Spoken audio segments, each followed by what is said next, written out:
Punjab university के यूआईपीएस department में university institute of pharmaceutical science में जो इप्सकॉन 2025 कॉन्फ्रेंस फिलहाल चल रही है, उसमें बहुत से साइंटिस्ट आते रहते हैं और उन साइंटिस्टों में से एक हैं नूतन शुक्ला, जो रशिया में रिसर्च कर रही हैं और मैडम इंदुपाल कौर के साथ, डॉक्टर इंदुपाल कौर के साथ वो जुड़ी, किस तरह से जुड़ी और किस चीज के ऊपर इन्होंने काम शुरू किया। कैंसर के ऊपर ये बहुत बेहतरीन काम कर रहे हैं। वो खुद बताएंगे कि किस तरह से उनकी मुलाकात डॉक्टर इंदुपाल कौर से हुई और आगे कैसे इन्होंने कैंसर की रिसर्च को बढ़ाया। थैंक यू फॉर हैविंग मी।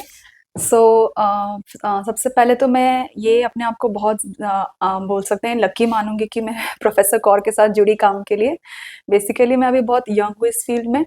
2023 में मैंने अपना पीएचडी कंप्लीट किया सेम कैंसर रिसर्च में from south Korea, one of the renowned university.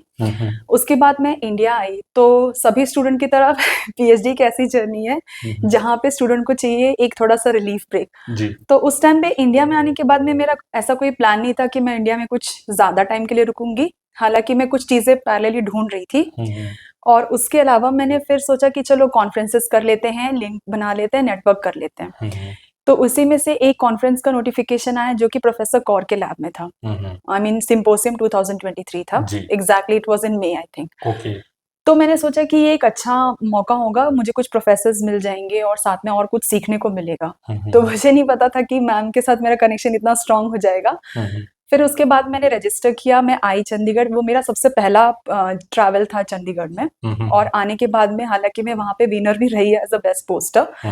तो उसके वहां से ये पॉइंट चालू हुआ। फिर मुझे पता चला कि अच्छा, जो मैं मेरा पीएचडी का काम था वो ड्रग डिलीवरी पे था, कैंसर्स में और क्रॉनिक वुंड में। वहां पे हम लोग क्या काम करते थे, जो मेटल बेस्ड नैनो पार्टिकल होता है उसको हम मॉडिफाई करके कैंसर को टारगेट करते थे। जो कि नॉर्मली क्या होता है कि जो भी मेडिसिन अवेलेबल है कैंसर को टारगेट करने के लिए, उसको अगर ज्यादा डोसेज में देते हो तो उसका रेजिस्टेंस आ जाता है। तो जिससे क्या होता है, कई बार कैंसर्स क्या होता है कंप्लीटली खत्म नहीं होते हैं। साथ ही साथ क्या होता है कि रीऑकरेंस का मतलब फिर से चांस रहता है। जी। तो उसके बाद मैंने सोचा कि क्यों ना इस पे हम ऐसा कोई काम करें, क्योंकि मेटल नैनो पार्टिकल एक हद तक ठीक है, बट अगर आप उसको सोचोगे सिस्टमिक मतलब अपने बॉडी पार्ट्स में डाला जाए तो वो बहुत टॉक्सिक होता है। तो मैंने सोचा, मैम से बात करके पता चला कि हम काम कर सकते हैं लिपिड नैनो पार्टिकल्स पे या SLN, I mean solid lipid nano particles पे। ये एक तो सबसे बेस्ट का पार्ट इसका ये है कि ये कंप्लीटली बायोकम्पैटिबल है। तो oil and water soluble, same हाँ जी, व्हाट मैडम हैज सेड। जी या राइट। ओके। हाँ, तो इसका जो बायोकम्पैटिबिलिटी वो ऑलमोस्ट 95% अबव है। तो मैंने सोचा कि इसको रिप्लेस कर देते हैं, हालांकि टारगेट करने में भी आसानी होगा और जो इनकैप्सुलेशन यानी जो ड्रग लोडिंग एफिशिएंसी है वो बहुत ज्यादा हाई है मेटल से भी। तो अभी तक अगर आप देखेंगे तो मुझे नहीं लगता मतलब मेरे इन माई बोलते हैं कि माइंड की देख सकते हैं कि FDA approve metal nano particle अभी तक है ही नहीं। मोस्टली लिपिड नैनो पार्टिकल्स पे, जैसे आप एमआरएनए वैक्सीन भी देखोगे कोविड का, वो लिपिड नैनो पार्टिकल है। तो मैंने सोचा कि चलो ठीक है, इस चीज को वैसा करते हैं, अपने रिसर्च फील्ड में थोड़ा सा एडिशन करते हैं। तो जैसे बोलते हैं ना, डाइवर्सिटी होने की वजह से आपके चांसेस बढ़ जाते हैं। तो उसी दौरान मैं ये वाला पार्ट मैंने मैम से डिस्कस भी किया और उसके बाद साथ में मतलब साथ में मैं पोस्ट डॉक के लिए अप्लाई कर रही थी, क्योंकि पीएचडी के बाद हमारे पास ऑप्शंस होते हैं कि आप इंडस्ट्री में काम करना चाहते हो या एकेडेमिया में काम करना चाहते हो। तो मेरा पर्सनल इंटरेस्ट एकेडेमिया में है, क्योंकि मैं रिसर्च और स्टूडेंट टीचिंग मेरा हॉबी है। तो बेसिकली वो अप्लाई किया मैंने और मुझे सबसे पहला जो ये मिला था, अप्रूवल मिला था, पॉजिटिव रिस्पांस मिला था, वो रशिया से मिला था, सदर्न फेडरल यूनिवर्सिटी से। तो मैंने बिना सोचे समझे पहली अपॉर्चुनिटी जो आई दरवाजे पर, मैंने उसको सिलेक्ट किया और मैं चली गई। तो उसके बाद में वहां पे मैंने सबसे पहला जो प्रोजेक्ट काम किया, मैं आपको बताऊंगी कि कैसे हम मैम के आई मीन प्रोफेसर कौर के रिसर्च को मैंने कैसे अपने साथ कोलैबोरेट किया। वहां पे जाने के बाद में ग्रुप में वहां की स्पेशलिटी है माइक्रोफ्लूइडिक्स। माइक्रोफ्लूइडिक्स एक ऐसा डिवाइस है जहां पे आप नैनो लेवल, माइक्रो लेवल पे लिक्विड्स को मिक्स करते हो विद डिफरेंट स्पीड। और वो स्पीड की वजह से क्या होता है, बेसिकली जो मिक्सिंग होता है उसका क्या होता है कि आपको ज्यादा लिक्विड वेस्ट नहीं होगा आपका सैंपल का। कुछ ऐसे भी सैंपल्स होते हैं जैसे एमआरएनए ले लीजिए, डीएनए ले लीजिए, अब आप उसको लीटर्स में नहीं यूज कर सकते, उसको आपको माइक्रो नैनो लेवल में ही यूज करना होता है, क्योंकि वो एक तो एक्सपेंसिव भी होता है। तो वहां पे मुझे पता चला, अच्छा इस तरह के डिवाइस से भी हम रिएक्शंस को कर सकते हैं।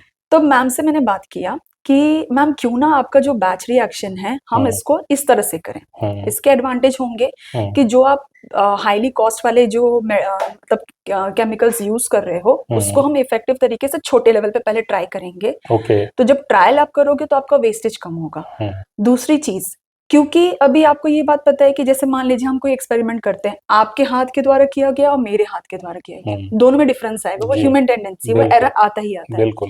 जब हम इस चीज को किसी डिवाइस में कंटिन्यूअसली मॉनिटर करेंगे, वहां पे किसी एक जैसे रिजल्ट आएंगे। तो ह्यूमन इंटरफेरेंस तो है ही नहीं उसमें, उसमें डिवाइस पूरा कंट्रोल कर रहा है। हालांकि मेरे रिजल्ट्स बहुत अच्छे आए थे।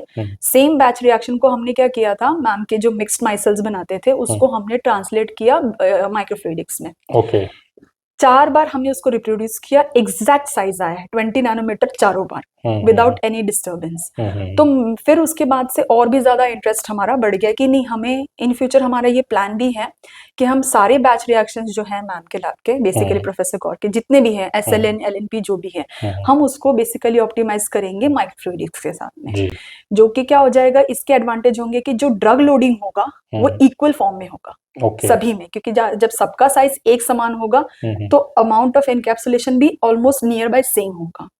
यही अगर आप बैच में करते हो तो प्लस माइनस थोड़ा ऊपर नीचे, मतलब वो डिवाइस ऐसा होगा जिस डिवाइस से अगर दवाई हम कैप्सूल की फॉर्म में या किसी और फॉर्म में भरते हैं तो उसमें एक जैसी लोडिंग होगी। पॉसिबिलिटी होती है 95% की एक जैसी लोडिंग होगी इसके अंदर। तो इसका सबसे अच्छा क्या होगा कि जैसे मान लो बहुत सेंसिटिव वर्क कर रहे हो आप, जैसे mRNA कर रहे हो, DNA कर रहे हो, तो उस केस में क्या हो जाएगा, सिमिलर अमाउंट ऑफ इनकैप्सुलेशन होगा।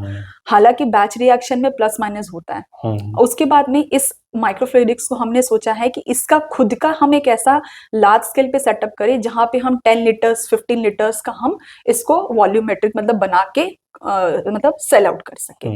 ये एक पार्ट हुआ।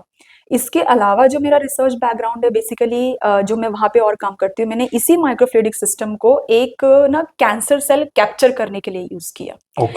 जैसे मान लीजिए किसी पेशेंट को कहीं पे ट्यूमर हुआ है या कैंसर है, तो सर्जरी या कीमोथेरेपी के दौरान क्या होता है कि वो श्रेडिंग होती है, वहां से सेल गिरते हैं। वो सेल फिर आपके ब्लड वेसल में से ट्रैवल करके कहीं और जाके फिर से रीऑकर होता है। जी।